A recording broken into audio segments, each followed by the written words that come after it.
Good evening, boys and girls. Are you ready for bed? Are you ready for another Lights Out Bedtime Stories podcast? Well, you're in for a treat. Tonight's story is called Richard, the boy who followed his dreams and did not listen to anybody but himself. It's a little story, or more like a lesson, about how to follow your dreams rather than chase them or pursue a passion, and about how or who or why you should be listening to yourself and not anybody else. Are you ready?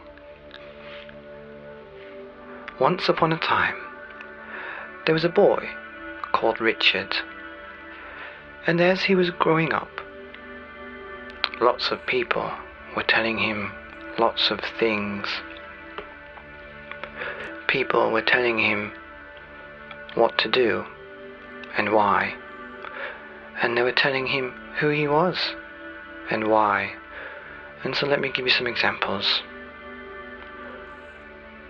Richard's mum and dad said, "You should be a doctor. Doctors is a good job, and you'll get lots of money being a doctor, and you can help people.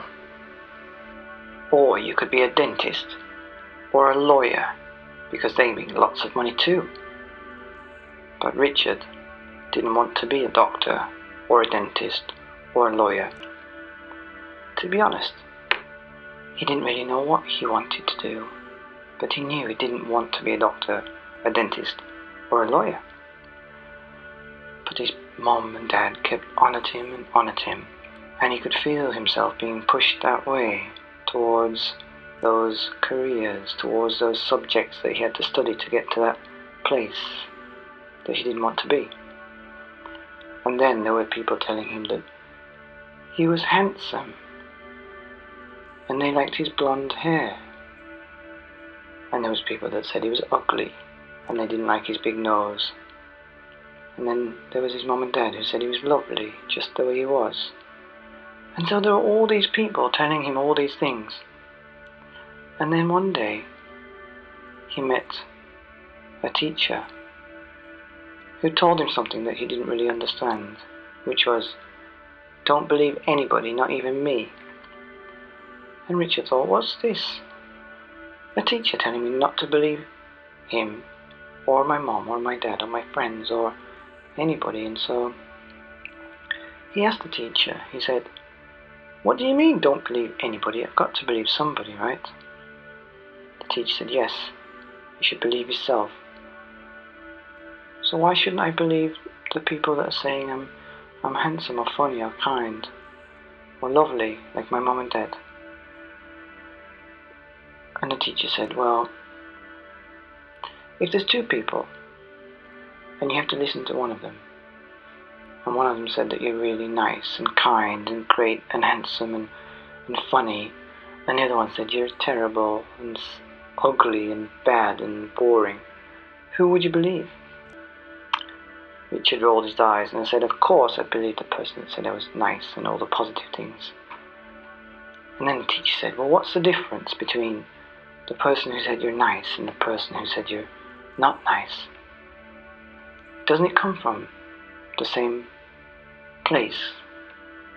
And I mean, isn't it just somebody else's idea of who you are? And so if you balance them out, they're really the same thing, because how will somebody know if you're good or if you're not good? It's just their opinion of who you are. And so you either believe them both, or you don't believe them at all. And how can you believe someone who says you're nice and then believe someone who says you're not nice? Because that will just confuse you and make you upset. So the only person you can believe is yourself, because that's who you are, and you know who you are, and you can feel your feelings. Nobody else can feel them for you, and you can look in the mirror. And so Richard tried to understand, but he couldn't really understand for quite a long time.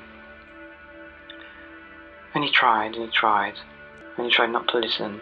And it was really easy to get caught up and believe people who were telling you great things, and it was easy to let your feelings be heard by those who are saying bad things, but the more Richard thought about what the teacher had said, the more he tried to listen but not take in the things that people were saying about him. And slowly he turned his ear inside and listened to his own heart, and that grew stronger and bolder, and he started to drown out the noises of those who were saying bad things, and even those people who were saying good things, because at the end of the day they were just the same thing really. And he became stronger and stronger. And so this helped him to follow his dreams, because it's sometimes difficult to know what you're going to end up being. It's difficult to imagine anything that isn't a doctor, a policeman, a firefighter, a teacher, a lawyer, a doctor. It's kind of hard to imagine all the other hundreds and thousands of things that people do in between those big jobs. And that makes up for about 99% of everything that people do when they're grown up. Only like a few percent are doctors and teachers and lawyers and dentists. And there's a plethora, a whole spectrum, a rainbow of things that you can do with your life. You just need to get there by following your dreams. And so Peter then met another teacher. And Peter said, "My mom and dad are telling me I should be a doctor. And so to be a doctor I've got to do these subjects at school, and I don't really like them." And so the teacher said, "Well, what do you like? What do you want to be?" "Well, that's it. I don't know what I want to be," said Richard. Did I say Peter? Said Richard. And the teacher said, "You don't need to know what you want to be. You just need to know what you want right now. What you want to do. What makes you feel good. What piques your interest. What makes you interested." And so Richard said, "Well, I like houses and I like building things." "Well, there's a start," said the teacher. "You see, when people say pursue your passion or go after your dreams, that doesn't really mean anything. You don't chase after your dreams because you're supposed to be following your dreams." And so the teacher laid out his explanation to Richard about what it means to follow your dreams. And he said dreams are like dreams. You've got to sit there and listen to them, and then what you do is you follow the sound, or follow the interest, or follow where the dreams lead you. You're led by your dreams. You don't chase the dreams, because they're like the butterflies that land on your hand as you're sitting in the sunshine. You can't really catch them. They just come and sit with you for a while, and then you've got to follow them. And so you follow your dreams, you listen to them, and make sure that you don't get the sound of your dreams drowned out by people telling you what you should be doing, because that's not a dream. That's somebody else's idea of what you need to be doing. And so the teacher told Richard, there's no straight line to your dreams. In fact, getting to your dreams can be sometimes messy, a bit zigzaggy or uppy-downy. And so what you do is you listen to your heart, you listen to your feelings, and you just follow that direction for a while. And if you're very patient, and if you're very aware of what's going on, you keep your eyes open and keep your mind and heart open. So when your feelings change, so might your direction and the way that you're traveling and the way you're going. And so you can quickly pivot or take a little detour or change course, set sail to a different compass or destination. And the destination changes as you change, and it's always on the horizon. And so Richard thought, let's give that a go. And so he wanted to build houses. And so he told his dad and mom, no, you're not going to be a builder. Oh my word, what's that about? Get all your hands dirty, you might fall off a roof. But he remembered not to listen to them too much.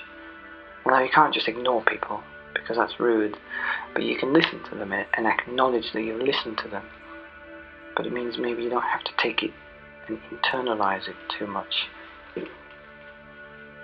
So anyway, Richard wanted to follow his dreams, and he got a job on a weekend with his dad's friend who's a builder on a building site.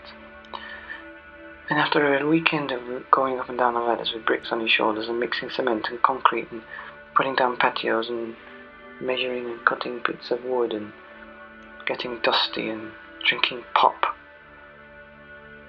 he decided that making houses probably wasn't for him.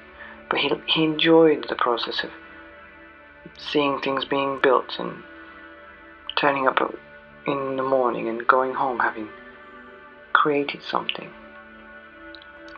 And so he kept listening to his dream, and he found out that there's people who design things that people build, and they also get to go to the places where these things are built and put on hard hats, but they don't necessarily have to carry things around and get nails in their feet and get dirty and drink pop.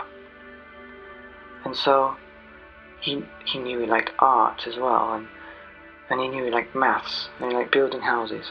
And then he found out there's a job called an architect, and they make plans for houses and buildings, and then they tell the builders how to build it, and go down and check that things are being built properly. And one day it's an idea, and the next day it's a drawing on a piece of paper, and then the next day it's a building. And so he followed that dream for a while, and it took him down the route of studying maths and science and technical drawing and art. And then he went to work in an office, a building that made buildings. And after a few weeks, he thought it wasn't for him, because he didn't like sitting down at his office with the computer on all day, and he actually liked going down to see the building sites. And he found out that he didn't really want to be an architect, and so he didn't go down that path. But you see, he'd gained a lot of experience in all these different places that built up, it accumulated, it compounded. You see, your experiences can compound or build up so that they, like building blocks, they add upon each other. They don't just disappear. That weekend that you worked at that restaurant just doesn't go away. It adds up. The month that you spent picking apples in Australia, the summer holidays that you washed your dad's car every week for £5, the 2 months you spent in your auntie's shop dealing with the customers, or the holiday you spent in the supermarket stacking the shelves for $4 an hour. All these things, they keep adding up to your experiential bank account, if you like. And they're also the wind that gets in your sails. And as long as you're pointing your ship in the right direction, that compounded experience will blow you in the right way. And so Richard started to go down another path with all this experience under his belt. And he ended up in a teacher's office of all places, because he was able to teach some people how to be an architect. Would you believe it? It's a big jump, isn't it? And so there he was, standing in the front of a classroom full of people who wanted to be architects. And you could see that some of them did want to be architects, or at least they wanted to venture down that path, that road, that river, to see what it was like at the end. And there were those who didn't want to be there. Perhaps they were told by their parents that you should be an architect because lots of money in that. And so then he felt a real pull that the experience and the lessons that he'd been taught might help others to find their way. And so, through the place that he was working, he found that there was an opening to be a counsellor to help other young children and young adults find out what they wanted to do with their lives. And he taught a lesson on how to follow your dreams, how you should listen to your heart and your mind, and how you should acknowledge what people say but not necessarily listen to them. And you just follow your dreams, don't pursue a passion. And by doing that, and by listening out, and by being able to change direction and accumulating your experience and wind, you set sail on a journey that's called life, with no real end destination as a doctor or a pilot, but as someone who's got the experience to apply it in the right way. And that's the end. I hope you've enjoyed this little story, this little lesson.